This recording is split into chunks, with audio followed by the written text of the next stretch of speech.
Hey guys, welcome to my movie merit mentions, part 2. First part, I discussed why I enjoyed The Amazing Spider Man and broke down and dissected the movie as I try to give honest, genuine reasons why the movie is good, in my opinion, of course. In this review, we will be discussing Underwater. This movie came out in 2020, January 10th, if I believe, and it was one of those movies where it split into a 50-50, where many folks thought it was a great, fantastic movie with suspense, and there were others that just weren't into it. Now, this is by far one of my favorite movies of all time, and I have a little bias over it. Before I start my real review, my long review, I will say that I'm gonna have some bias on this specific movie, only because I do love the ocean. I love just everything about the sea animals, and just the deepest parts of the ocean really fascinate me to the extent, like they, not to an extent, but I am excessively in love and obsessed with underwater. No pun intended. I'm serious. Like, I genuinely really uh, enjoy learning about the seas, and there's always new information regarding new species deep underwater. So, enough of the nonsense and off topic uh, stuff. I want to get into the movie, so today we'll be getting deep into Underwater, and I will discuss why I personally enjoyed the movie and why I think you should try to see into the bigger perspective here. Try to be open minded and see that this movie had a lot to offer. Uh, let's begin with the intro, of course. Now, I know what you're thinking. Man, why did it start that way? Why would a movie begin in such a rush? Why would it not give the characters enough time to talk and spend time together, have quality time, and just have moments that are redeeming, that would make you care about a character later on in the movie when the big events happen? Now, for one, I would say that yes, that is an important aspect of building a movie, is to make sure that the characters have enough time to introduce themselves and to have the crew talk amongst themselves and have great moments together before anything happens in the movie. But in my perspective, in my opinion, I do not like seeing things repeated in movies constantly, where if it's a sci-fi movie like Underwater, or any other sci-fi movie where a group of people are being introduced, you get to know them and everything, you learn about them, they spend time together without anything really happening yet. It's such a repetitive trope. It's very cliche to see that. And when I saw the beginning of Underwater, I was stunned. I was extremely surprised by how it went, how it flew off. And it really did catch me by surprise, because I thought at first the scene from the trailer, it looked very similar. I thought it would just be her in that area and she would walk to the crew and talk to them and all that. But no, no, no, it actually started off with the station breaking down and the system malfunctioning, and the pressure being too powerful and destroying part of the station. And that's what really got to me. I thought it was an interesting aspect of the movie where it decided to just rush things. It decided to just say, we're not holding back. We're not going to waste your time with human conversations, off topic things that don't really matter that much in a movie like Underwater, when we're focused on the environment and how that will affect the people inside the station. And so I really liked how it skyrocketed off into the way it did. And personally, this movie's beginning was phenomenal. It was exhilarating, it was thrilling, it was surprising, just very different to how a normal sci-fi movie would ever start. Maybe there's a few others like that, but not many that I can name off. But I really did enjoy the intro. It kept me on the edge of my seat. It didn't waste my time. It was fantastic. So now moving on to uh, the characters. I do just want to talk about the characters first before I get to the events later on in the movie. Each character, of course, has their characteristics, has their own behaviors, the way they talk, the way they walk, etc., etc. I found the crew that we were introduced to that are alive in the movie. Well, they're a very interesting crew. They're all different. They're not some of them are kind of similar to the other. They all have their uniqueness to themselves.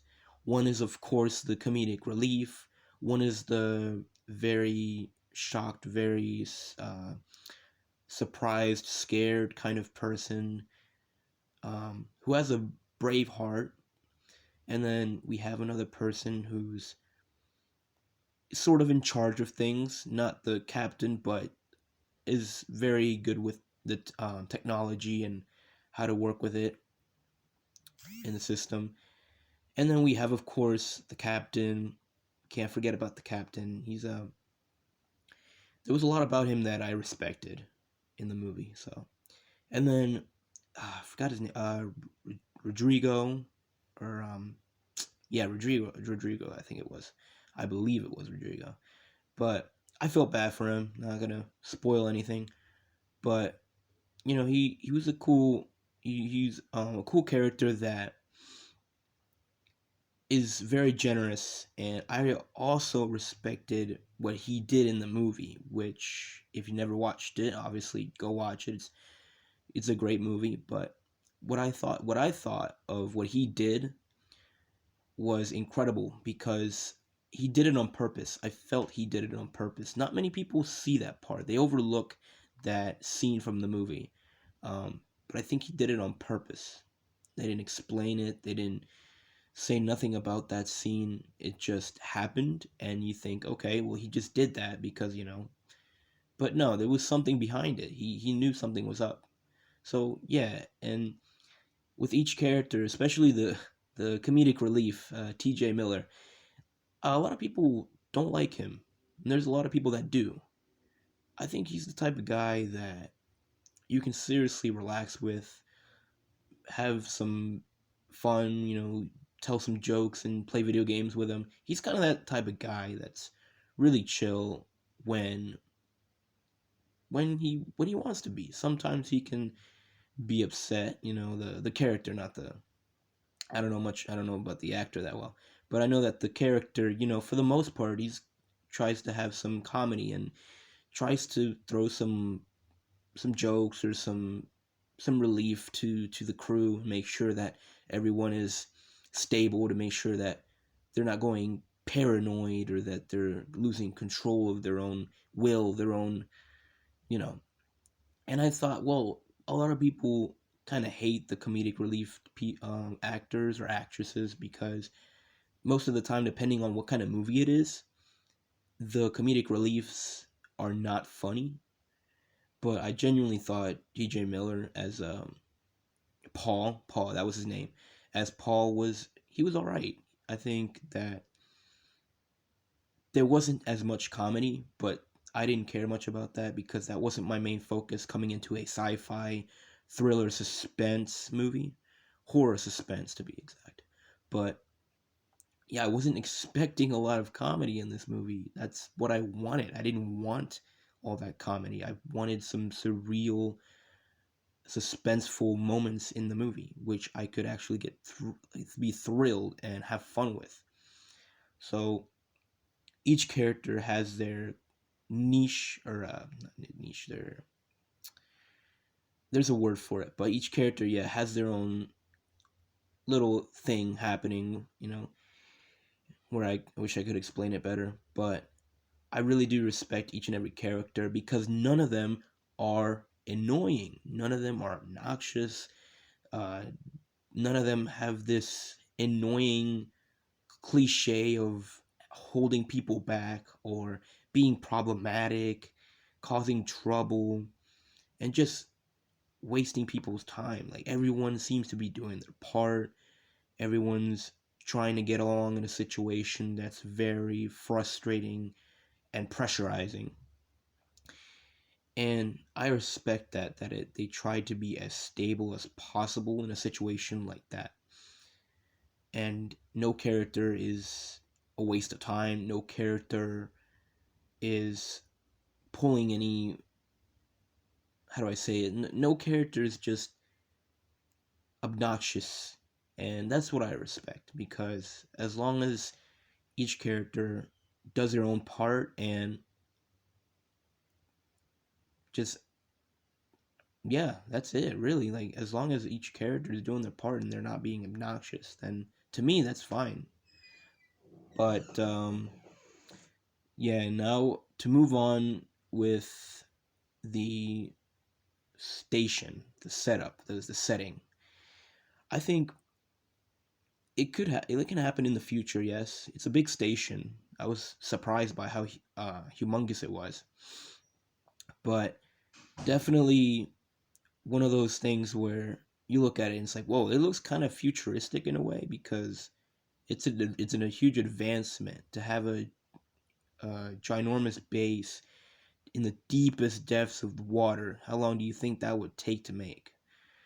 But yeah, it's one of those things where I don't know. I just think it's interesting, um, and there's a lot of little unique parts of the station with the pods, the escape pods. There's the um, what do you call it?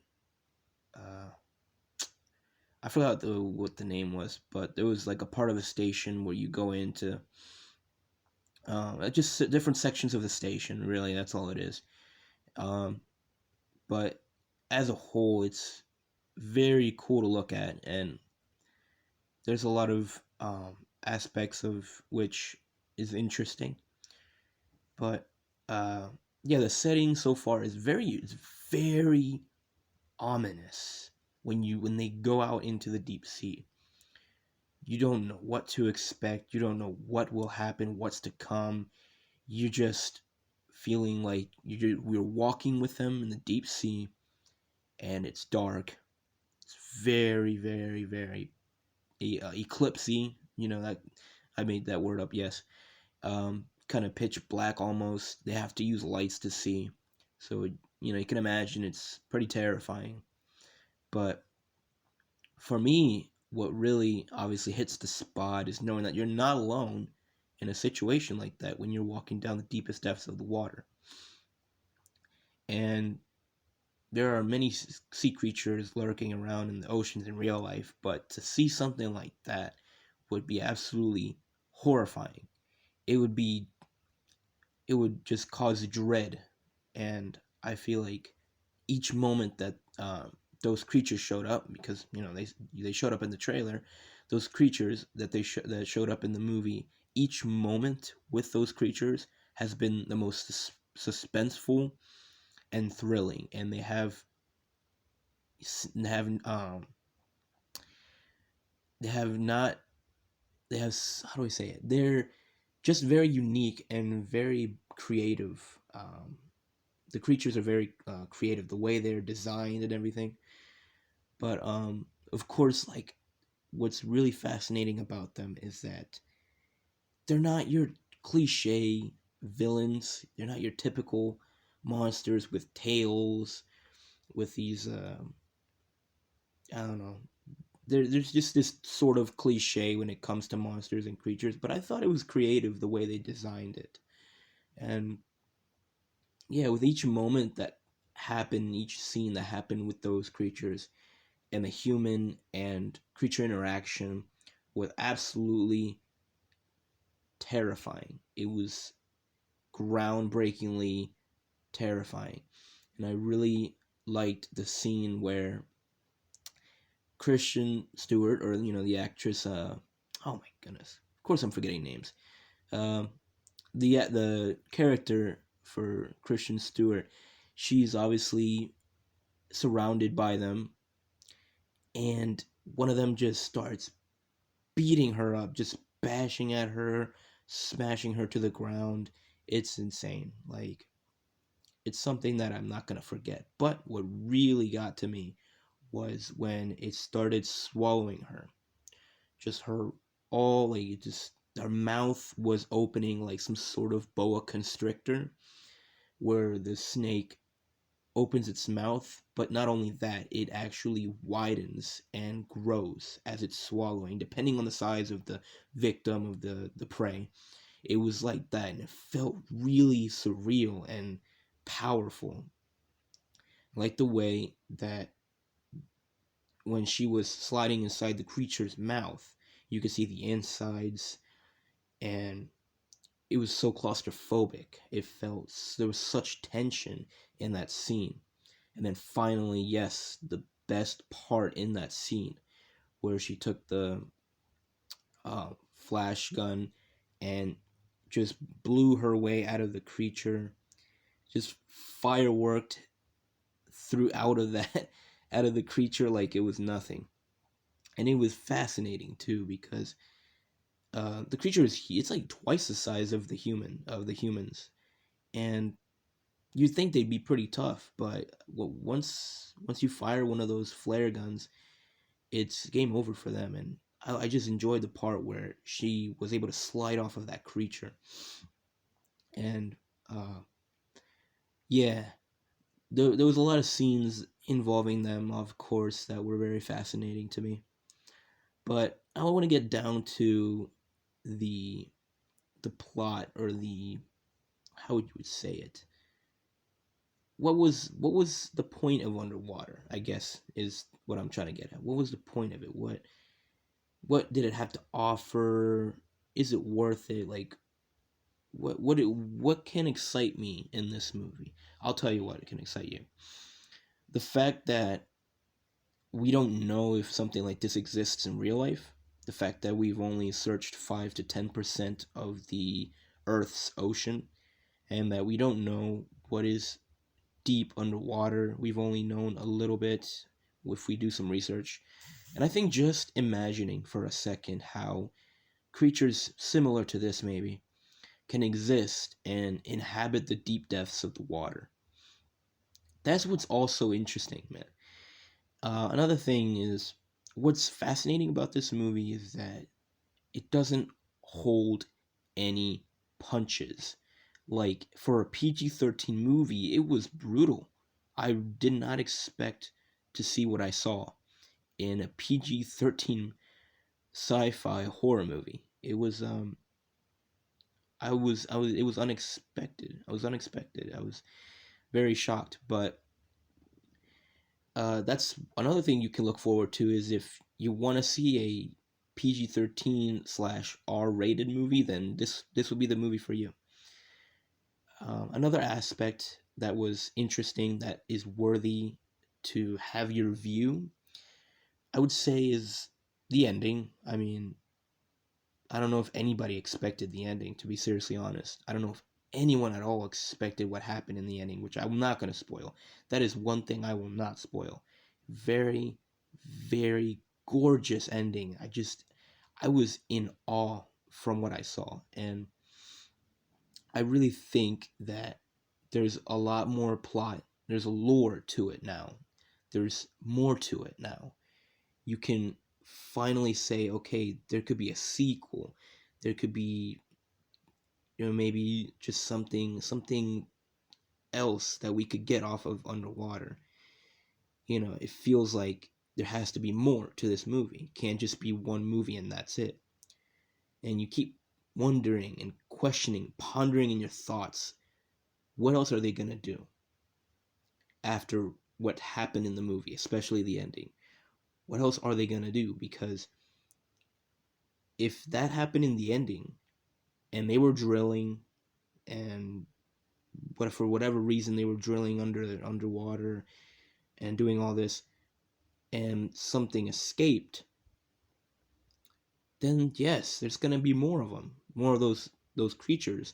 There's gonna be more of them. There's gonna be a whole army.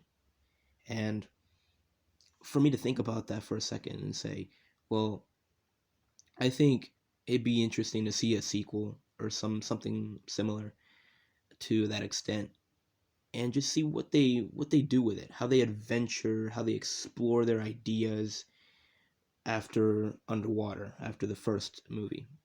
And I would love to see a sequel. I would love to see a continuation of some sort. But who knows? Another thing I want to mention is I know people are saying, well, this movie doesn't make sense. This movie, there's a lot of things that are confusing or troubling or just is bullcrap at some point. Well, yeah, it's a movie. I don't know if you guys, come on, but it's not just that. I know you want some realism in a movie, and this movie is it's not falling short of that. For the most part, it feels pretty realistic. The pressure from the underwater, it feels so real. There's moments that you can actually believe in. There's moments that you see something happening, and yeah, you can see that definitely happening in a very deep level of the ocean.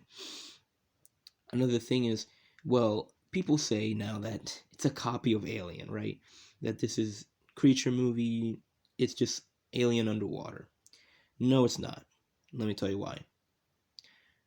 Different creatures, different characters, completely different setting, and not to mention that if even in in space, right? In a station in space, there's oxygen in the station, obviously. And if you're being chased by an alien, well, you can just run. If you're Usain Bolt, you can escape the alien unless it's the queen. But you can, for the most part, you can escape the alien if you're really fast. If you're underwater, you're slowed down by not only the water itself, but by the pressure in which could possibly kill you at any moment if it wants to. Your suit could fail on you at any second, and you'll be imploded within a nanosecond. You'd be done for. Alien seems like just a much more easy, simple setup that has challenges, but not enough like underwater. Underwater really puts you to that edge. In Alien, yeah, there's aliens. You fight them and you run. Pretty easy to escape them depending on how fast you are. Pretty easy to kill depending on what weapon you use. But on underwater, you actually have to be creative in how you try to escape the creature. You have to be somehow very intelligent. It's not just about speed. It's not just about the weapon you use. These creatures are very fast and they're underwater too. They have that advantage which the humans don't. And I really, really appreciate that because underwater puts another level of difficulty. It's like, I'm going to give an example. Yeah, when you're playing a video game on normal mode, it's not that hard. It's normal. But when you put it on hard difficulty or legendary, whatever, it's going to really test you. It's going to test your limits. And that's what underwater is. It really makes you puts you on the edge of your seat. It genuinely made me worried for these characters, that there's so much obstacles, there's so many ways that they can die, and they push through. At least some there's characters that die, but I mean, what did you expect? I mean, come on. And characters that we don't even know, characters that we never really met. But I'm not going to get into that. All I want to say is that this movie is fantastic, and it gets a lot of hate. Even though it does get a good amount of approval, it also does get a lot of hate. And I just want to say that this movie has really given me a lot of ideas and just made me have a more creative mind with how I want to make my stories, because I make stories. But underwater really has a fascinating touch to it. um, it just blew me away. Honestly, it was a great movie, and I really do recommend